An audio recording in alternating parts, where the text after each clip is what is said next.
Mbashimiye kuba muri gukurikira James TV. Uyu munsi turagaruka ku ishyamba rya Cyamudongo.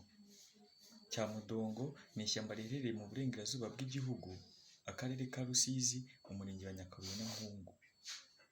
Iri shyamba abantu benshi barizi nka Nyirandakunze. Ese iri zina Nyirandakunze ryaturutse? Komeza ukurikire James TV. Nyirandakunze mu gihe cy'abami yari umwamikazi wa Bukunzi.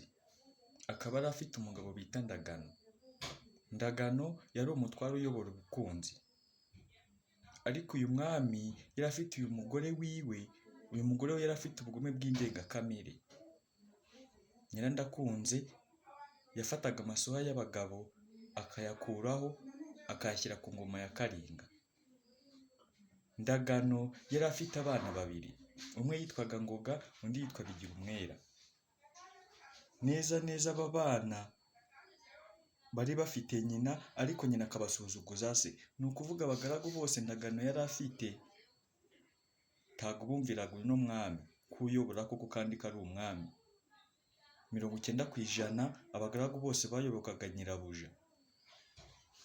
Ndagano nta tegeko yari afite mu rugo iwiwe. Igihe cyaje gushyika uyu mwamikazi ashaka kwica umugabo w'Indagano, ajya kwa Mwari Rugambwa.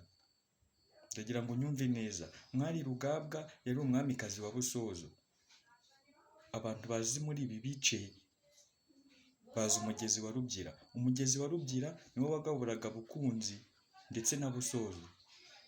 Nyirandakunze ahageze baramwakira, maze ahacisha inka akayingona, ayishyira mu kibo gapfundikiranyije, ayitega umugabo w'Indagano. Muri iryo joro Ndagano yari yapfuye.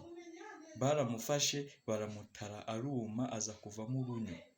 Ubwo runyo rwiwe rwaje kuvamo n'inyamaswa cyaruhazi y'inyagasozi. Igihe cyaje gushyika abazungu nabo bashaka kwica uyu mwamikazi wa Bukunzi, Nyirandakunze. Nyirandakunze yaje guhungira i Kaneri, abazungu bamusangayo na bwa bugare bwe bashaka kubatera icumu. Abazungu ntibazuyaza bahita bamurasa. Muri iri shyamba kandi harimo n'ibigabiro by'umwami. Iri shyamba ni naho uyu mwamikazi yari atuye. Nitwa Rukundo Kevin. Mbashimiye kuba muri gukurikira James TV.